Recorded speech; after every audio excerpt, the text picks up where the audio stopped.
Yes, dear students, in the last class we have studied the derivation of Debye-Huckel limiting law. We also came to know that how Debye-Huckel limiting law relates the value of mean ionic activity coefficient and ionic strength of a solution. Today we are going to study the quantitative and qualitative verification of Debye-Huckel limiting law.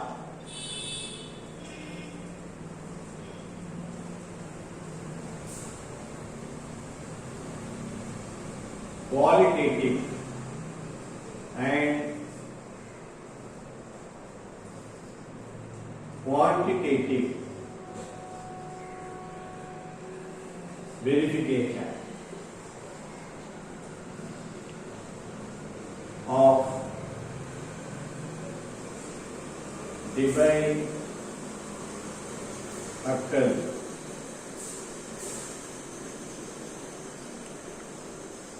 limiting law.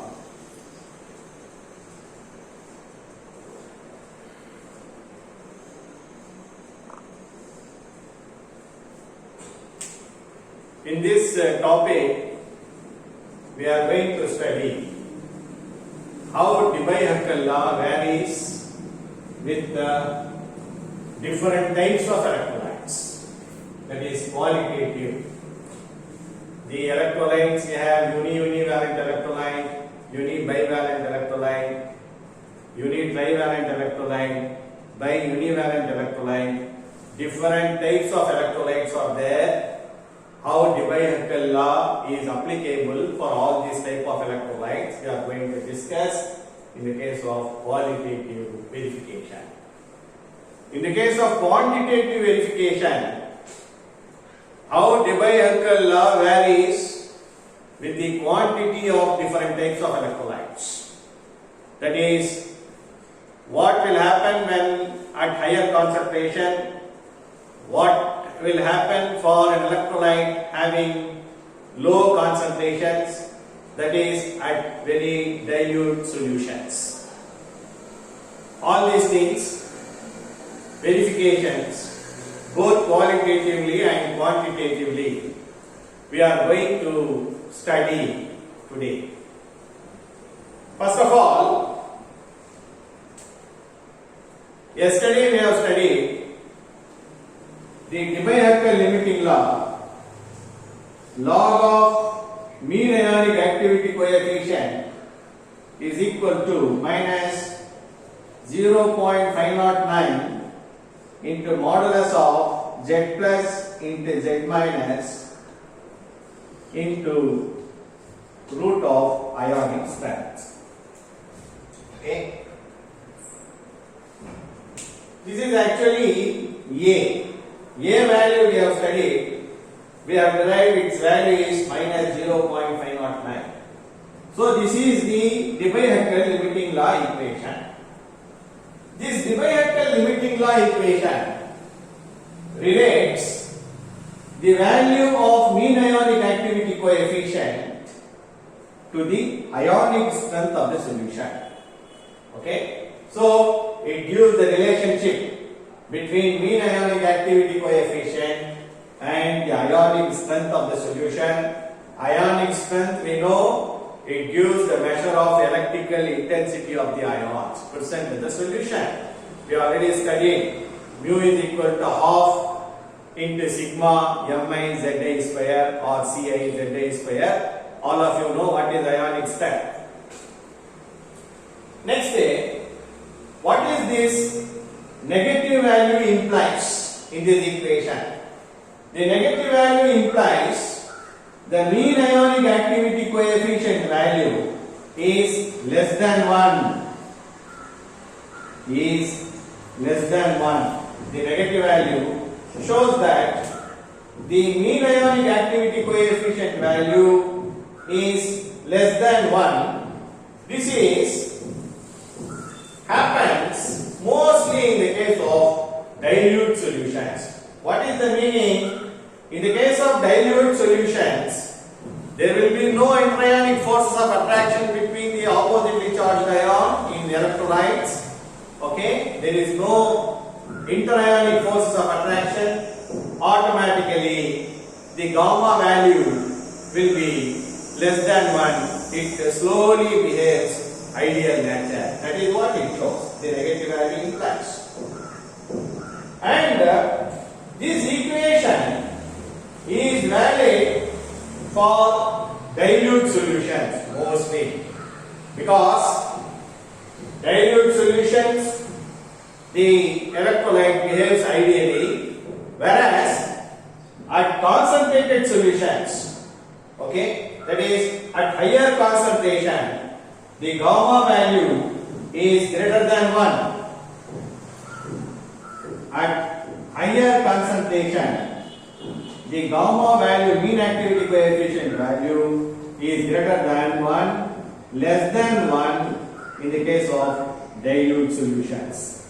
Okay? So at higher concentration, when the gamma value, that is mean ionic activity coefficient value, is greater than 1, that means this is having a slight deviation at higher concentration. Okay? This equation we cannot imply for a solution of higher concentration, because the mean activity coefficient value is greater than 1. Now, this Debye-Henkel limiting law is same for same charged electrolyte. That is, if Z plus and Z minus is same, it should vary only with the ionic strength. Okay? For example, uni-univalent electrolyte, bivalent electrolyte, trivalent electrolyte. So, if for any electrolyte, if Z plus and Z minus is same, then this mean ionic activity coefficient value should vary only with the ionic strength of the solution, and it is not at all with the nature of the electrolyte. Whatever may be the nature of the electrolyte, whether it is strong or weak or different types of electrolytes, okay, it does not depend upon the nature of the electrolyte, but it only depends on the value of Z plus and Z minus. This has been checked for various number of electrolytes, okay, of same valency. Particularly, this is so in the case of dilute solutions. Okay, so for electrolyte, for different types of electrolyte, it has been experimentally verified that, okay, electrolyte of the same valency. And this is so in the case of only dilute solutions. Next one, this equation is also be checked by plotting negative value of logarithmic value of mean ionic activity coefficient against root mu. It should use the straight line. For example,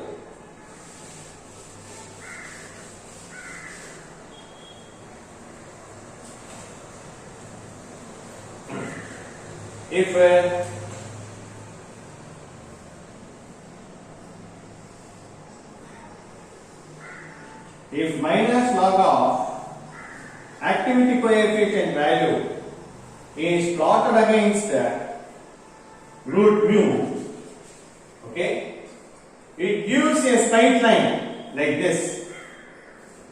It gives a straight line, okay, starting from the origin, and the slope of each and every line is depends on the charge of positive ion and negative ion. That is, it gives a straight line like this from the origin. The slope of this line depends on Z plus and Z minus. That is, the charge of the cation and charge of the anion. Another thing, the slope of every line will be equal to 0.509. See, the slope is 0.509 for univalent electrolyte. Okay? For bivalent electrolyte, the slope is 2 into 0.509 for bivalent electrolyte or univalent electrolyte. Similarly, the slope is equal to 3 into 0.509 for trivalent electrolyte or univalent electrolyte. Okay, so therefore, when the negative value of logarithm of mean ionic activity coefficient is plotted against the ionic strength, root of ionic strength, we get a straight line starting from the origin, and the slope depends on the value of z plus and z minus. That is, the slope will be equal to 0.509 in the case of univalent electrolyte, 2 into 0.509 for bivalent electrolyte, 3 into 0.509 for univalent electrolyte respectively. So it has been experimentally verified qualitatively for different types of electrolytes. And this law has been verified particularly for dilute solutions. For example, it has been experimentally verified for many number of electrolytes like, say, 0.1, 0.2, 0.3, 0.4, 0.5, 0.6. Okay, this is 0.1, 0.2, 0.3, 0.4. I am getting a curve like this. This is for NaCl. And this is for calcium chloride. This is for zinc chloride. So all these lines passing through the origin, and all these lines slope depends upon the value of Z plus and Z minus.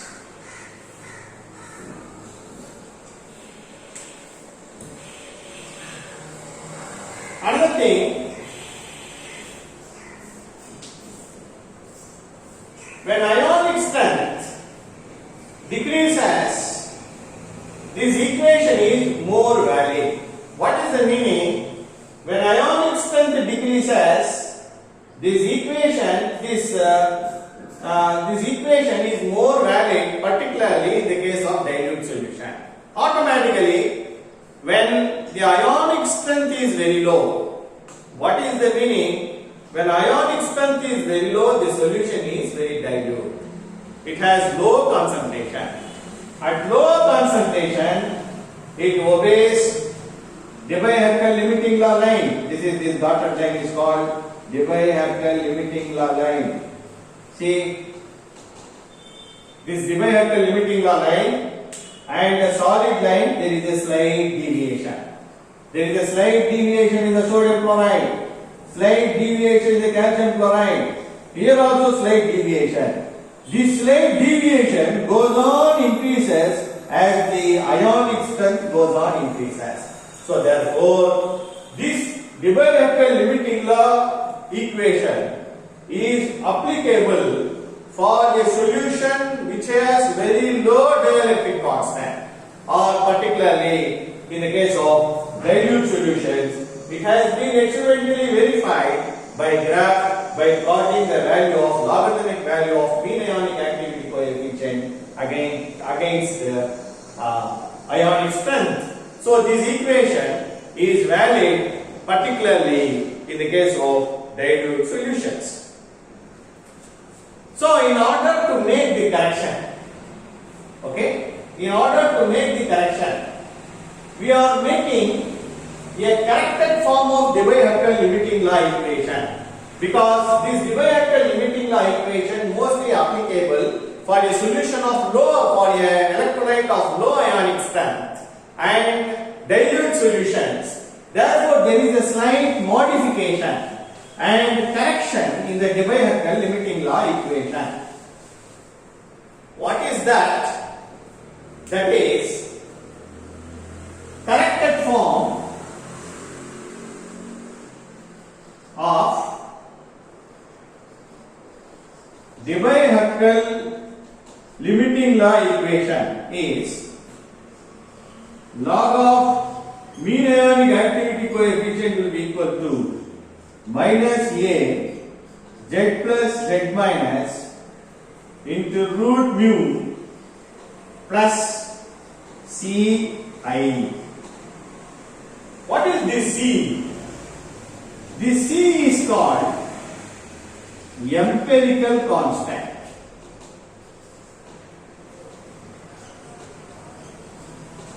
Empirical constant.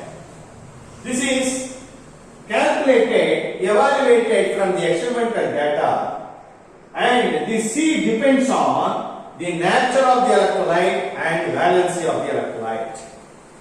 Okay? Particularly, it is very much satisfactory in the case of 1 molar univalent electrolyte. So the value of C depends on the nature and valency type. Valency type means depends on the value of Z plus and Z minus. Okay, and this mean activity coefficient, mean ionic activity coefficient increases with increasing ionic strength. Okay, sometimes it may exceed unity. Mostly it is less than 1. Sometimes the value of mean ionic activity coefficient value exceeds unity. Okay. Listen, at higher concentrations,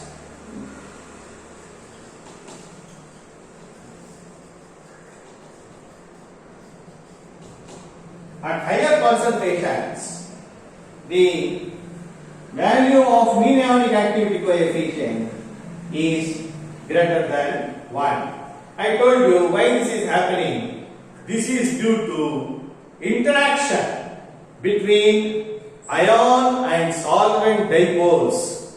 That is, ion and solvent molecules, okay, they are so large that they get isolated from the bulk of the solution.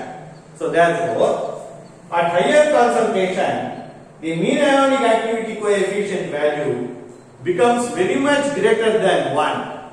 This is because of interaction between the ions and the dipole of the solvent molecules, so that it is isolated from the bulk of the solution. Automatically, it shows the deviation from ideal behavior. Therefore, the mean ionic activity coefficient value, okay, will become greater than 1. So therefore, that is this Debye-Hückel limiting law equation is mostly applicable in the case of dilute solutions, where the value of mean ionic activity coefficient will be less than 1. It shows the ideal behavior and the lesser interaction between the oppositely charged ions. The mean ionic activity coefficient value, according to Debye-Hückel limiting law, depends on the valency of an electrolyte. Charges, it depends on the charges Z plus and Z minus, but it does not depend on the nature of the electrolyte. And it has been experimentally verified, okay, for various different types of electrolytes. Next we are going to study, after this topic, the next topic is given in your syllabus. The last topic of your syllabus is Hückel equation.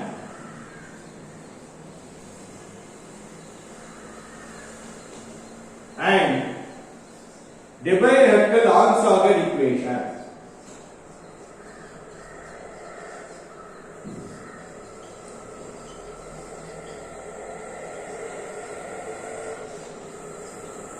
we have already studied in the Debye-Henkel theory, the Debye-Henkel-Armstrong equation, which is derived by Henkel itself. Okay, we have studied in the last class. Lambda c is equal to lambda 0 minus 82.4 divided by dt power half plus 8.2 into 10 to the power of 5 divided by dt power 3 by 2 into eta into lambda 0 into root c, or this can be written as lambda 0 minus a plus b into lambda 0 into root c. Okay, and see, this Debye-Henkel-Armstrong equation gives the explanation why there is a difference between the lambda c and lambda 0. Lambda c actually shows equivalent conductance at a given concentration. Lambda 0 shows equivalent conductance at zero concentration or at infinite dilution. These two values are not same. There is a difference. Why there is a difference? This value is lesser than this. Why? Because we have already studied two forces operating electronic effect. The first term gives the measure of electrophoretic effect. The second term shows or gives the magnitude of asymmetry effect in terms of dielectric constant of a solvent and coefficient of viscosity of the solvent. Okay, and T is absolute temperature. See, these two, electrophoretic effect and the magnitude of asymmetric effect, this is called Debye-Henkel constant. Okay, this Debye-Henkel constant, these two magnitudes is different for different types of solvents. It also varies with temperature. Okay, and we have also studied that for water used as a solvent at 25 degrees centigrade, the value of A is found to be 60.2 and the value of B is found to be 0.229. Okay, this has been experimentally verified by drawing the graph, by taking the equivalent conductance value in the y-axis is plotted against the root of concentration in the x-axis. We are getting a straight line and the slope of the line will be equal to 60.2 plus 0.229 into lambda 0. This we have already studied. Okay, so this we have already studied in the last class. So these two equations, these equations are called Debye-Henkel-Armstrong equations or Henkel equations. Okay, these all these things you must know and you have to derive in your book and you have to read and write it again and again so that it is easy for you to remember for a long time. So this is about what is called as qualitative and quantitative verification of Debye-Henkel limiting law, and we have also studied about the Henkel equation and Debye-Henkel-Armstrong equation. So with this chapter, okay, this unit is ending. In the next class, we will start the next unit, that is unit 3, electrochemistry 2. So for this, students, please follow the electrochemistry by Glaston book. Okay, by Samuel Glaston book or electrochemistry by Kureikos Rajaram book. Okay, it is available in the library. So you please follow that book. It will be easy for you to refer and understand. Okay, we will start the next unit. Okay, we will start the next topic in the next class.